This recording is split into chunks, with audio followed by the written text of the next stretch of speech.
Hi friends, Mahanadi சீரியலில் இனி வரும் காலங்களில் என்னென்ன சுவாரஸ்யங்கள் நடக்கலாம் அப்படின்னு பார்க்கலாம் வாங்க. இங்கே காவேரி பார்த்தா அசந்து போகிறாங்க. விஜய் என்ன இவ்வளவு அட்டகாசமாக சூப்பராக பரிசு கொண்டாந்துட்டாரே அப்படின்னுட்டு.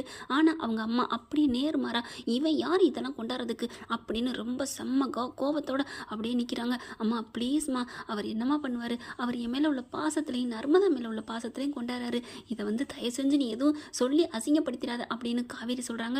அதெல்லாம் முடியாதுன்ட்டு பயங்கர கோவத்தில் நிற்கிறாங்க. அங்கே இருக்கிறவங்க எல்லாம் பார்க்குறாங்க, என்ன இது, இந்த பையன் என்ன பக்கத்து வீட்டுக்காரனுக்கா இருந்துட்டு இவ்வளோ சீர்கொண்டாரானே அப்படி இப்படிங்கிறாங்க. பார்த்தா இங்கே குமரனும் நீவினும் ஓரளவுக்கு பண்ணுறாங்க, நல்லா தாங்க நடந்துட்டுருக்கு. ஆனால் சாரதா என்ன பண்ணுறாங்க, அம்புடு பரிசையும் கொண்டாந்தோன்னே எதுக்குப்பா இதை கொண்டாந்துருக்க, இதெல்லாம் கொண்டாந்து என்ன நாங்கள் ஒன்றும் இல்லாதவங்க நீ நினைக்கிறியா, இல்லை நீ கோடீஸ்வரன் அப்படி பணத்திமுறை காமிக்க வந்தியா அப்படின்னு ஏக வசனம் பேசிடுறாங்க. இல்லை ஆண்டி, இல்லை அது அப்படிங்கிறாங்க. சே, நாங்கள் உங்களுக்கு எவ்வளோ தான்ப்பா சொல்கிறது, உன் பொருளால் எங்களுக்கு தேவையில்லை, மரியாதை எடுத்துகிட்டு போ அப்படிங்கிற. அம்மா அம்மா ப்ளீஸ்மா அப்படின்னு காவேரி எவ்வளோ சொல்கிறாங்க. என்னடி என்ன ரொம்ப பேசிகிட்டு இருக்க, அம்மா ப்ளீஸ்மா எவ்வளோ சொல்கிறாங்க, கேட்க மாட்டேங்கிறாங்க. அதுக்கப்புறம் குமரன் அப்படியே பார்க்குறாரு, பாவமாக இருக்குது. இங்கே பாருங்கள் விஜய், நீங்கள் கிளம்புங்க பிரதர், அத்தை ரொம்ப கோவமாக இருக்காங்க அப்படிங்கிறாங்களா.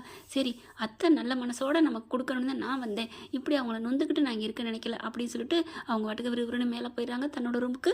அதுக்கப்புறம் ஃபங்க்ஷன் அப்படியே காவேரி முகம் வாடி போயிடுது. ஏனோ தானோன்னு நிற்கிறாங்க. கங்கா குமரன் எல்லாருமே எங்கிட்ட விஜய் பக்கம் தான் இருக்காங்க. இருந்தாலும் சாரதா பக்கம் பேசித்தானே ஆகணும். அதனால் இங்கிட்டும் போக முடியல அங்கிட்டும் போக முடியல தவிக்கிறாங்க. பாட்டி இருந்துட்டு இன்றைக்கி இருக்குடி உனக்கு வாடி வீட்டுக்கு வச்சுக்கிறேன் அப்படின்ட்டு செம்ம கோவத்தில் நிற்கிறாங்க. அதுக்கப்புறம் எல்லா ஃபங்க்ஷனும் முடிஞ்சிருது. வீட்டுக்குள்ளே போனதுக்கப்புறம் செம்ம கோவத்தோட கத்துறாங்க. நீ என்ன தாண்டி நினச்சிட்டு இருக்க சாரதா, ஏன் இப்படி படுத்தி எடுக்கிற அப்படிங்கிறாங்க. நான் தான் சொன்னேனே அவள் வேணும்னா அவள் புருஷனோட போகட்டும்னு, அப்புறம் எதுக்கு இப்படி வந்துக்கிட்டு இதெல்லாம் தேவையா, அவன் கொண்டாந்து கொடுக்கலன்னா என் பிள்ளைக்கு நான் ஒன்றும் போட மாட்டேனா, நான் அப்படி கையாளாதவளா, நான் கண்டிப்பாக அவள் கட்டி கொடுக்குறக்குள்ள நான் நிறையா சேர்ப்பேன், சம்பாதிப்பேன், உழைப்பேன், ஆனால் அவனோட பொருள் 10 பைசாவோட எனக்கு தேவையில்லை அப்படி இப்படின்னு குதிக்கிறாங்க. அம்மா நிறுத்துமா அப்படின்னு காவேரி கத்த ஆரம்பிக்கிறாங்க. ஏய் என்னடி கத்துற, அம்மா உனக்கு கொஞ்சம் கூட மனசாட்சி இல்லை, அவர் என்னம்மா பண்ணாரு, பாவம்மா, அவரை போட்டு இப்படி எல்லாருக்கும் மத்தியில் இப்படி பேசிட்ட, நீ இப்படி பேசவே நான் நினைக்கவே இல்லை. என்னடி காற்று ஒரு பக்கமாக அப்படியே அடிக்குது, ஆமாம்மா அப்படியே தான் அடிக்குது, இப்போ என்ன பண்ணுங்கிற, என்னடி அப்பா அப்படியே போயிரு, இங்கே வந்த என்ன மறந்துரு அப்படின்னு எந்த தாயாவது இப்படி சொல்லுமா. பயங்கர கேவலமான தாய் இப்படி சொல்லிக்கிட்டு இருக்கு.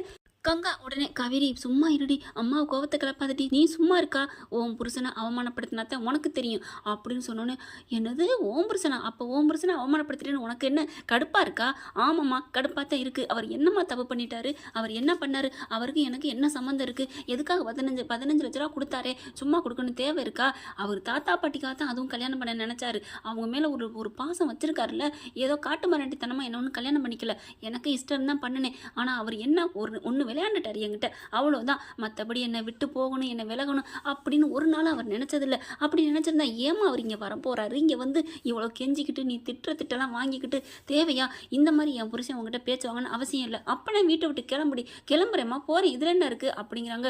அப்படியே நீ என் பக்கம் திரும்பாதடி போயிருடி அப்படின்னு சாரதா அப்படியே நெஞ்ச பிடிக்கிற மாதிரி பிடிக்க, உடனே பாட்டி இருந்துட்டு, ஏய் என்னடி ரொம்ப ஆக்டிங்கை போடுற, இங்கே பாரு காவேரி, நீ உன் அம்மா பேச்செல்லாம் கேட்காத, நீ உன் புருஷன் கூட போயிரு, நான் சொல்கிறேன் அப்படின்னு சொல்லிட்டு கையை பிடிக்கிறாங்க. வாடி காவேரி நீ போகிறதுக்கு அப்படின்னு சொல்லல. அங்கே விஜய் வராங்க, என்ன ஒரே சத்தமாக இருக்குது, புருஷன் கிருஷன் பேசுகிறாங்களே அப்படின்ட்டு சொல்லல. பாட்டி கையை பிடிச்சி இழுத்துட்டு வராங்க, தரன்னு வாடி நீ அப்படின்னு சொல்லிட்டு கரெக்டாக விஜய் வர, அவங்க 2 பேரும் வெளியில் வராங்க. எல்லாருமே காவேரின்ட்டு கங்கா வராங்க, நர்மதா வராங்க.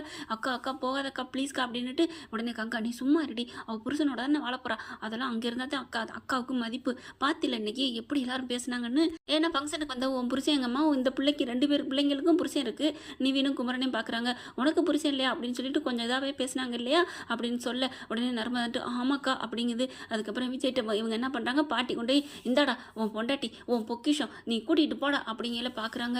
என்ன காவேரி என்ன அப்படிங்கல, இல்லைங்க உங்களை பாவங்க நாங்கள் ரொம்ப நோக்கடிச்சிட்டோம், உங்களுக்கு என்னென்ன அசிங்கப்படுத்தணும், உங்களுக்குலாம் தேவையாங்க இதெல்லாம் திட்டுவாங்கன்னு, நீங்கள் இருந்த இருப்பென்ன, நீங்கள் எப்படி இருந்தீங்க, உங்களை போய் இவங்க திட்டிகிட்டே இருக்காங்க, நான் இப்போ சொல்கிறேங்க இனிமேல் நான் இங்கே இருக்கலை, நான் உங்கள் கூட வர்றேன் அப்படிங்கிறாங்களா. காவேரி இல்லை காவேரி, நீ அம்மாவோட சம்மதத்தோடு தான் வரணும், அதுதான் என்னோட ஆசை அப்படிங்கிறாங்க. இல்லைங்க அவங்க சம்மதம் கொடுக்கவும் மாட்டாங்க, அப்படி அவங்க சம்மதம் கொடுக்கணும்னு நினச்சா நம்ம இந்த ஜென்மத்துக்கு வாழ முடியாது, வாங்க நமக்கு அப்படின்னு சொல்லிட்டு பாட்டி என்ன பண்ணுறாங்க, இந்தாடி உன் துணிமணி எனக்கு அது கூட வேணாம் நான் கிளம்புறேன் அப்படிங்கிறாங்க. இல்லடி நீ எல்லாத்தையும் எடுத்துகிட்டு போ அப்படின்னு சொல்லிட்டு நீங்கள் கூட்டிகிட்டு போங்கப்பா அப்படின்னு சொல்கிறாங்க. விஜய்க்கு மனசே இல்லை கூட்டிகிட்டு போகிறதுக்கு, இல்லை வேணாம்னு எவ்வளோ ஸ்ட்ரிக்டாக சொல்கிறாங்க. இல்லை கூட்டிகிட்டு போங்க அப்படின்னு சொல்லிட்டு பாட்டி சொல்கிறாங்க. என்னங்க ஃப்ரெண்ட்ஸ், காவேரி வந்து பாட்டி சொன்ன மாதிரியே விஜய் கூட போனால் சூப்பராக இருக்கும் அப்படின்னு நினைக்கிறீங்களா? இல்லை அம்மா பேச்சுக்காண்டி சாரதா கூடவே இருந்துட்டா நல்லா இருக்காது தான், இருந்தாலும் நல்லா இருக்குமா அப்படிங்கிறத கமெண்ட் பாக்ஸில் கருத்து தெரிவிச்சிருங்க ஃப்ரெண்ட்ஸ். இந்த பதிவு உங்களுக்கு பிடிச்சிருந்துச்சுன்னா உங்கள் பொண்ணான கையில் ஒரு லைக்கை போட்டு சப்ஸ்கிரைப் பண்ணிடுங்க. Thank you friends.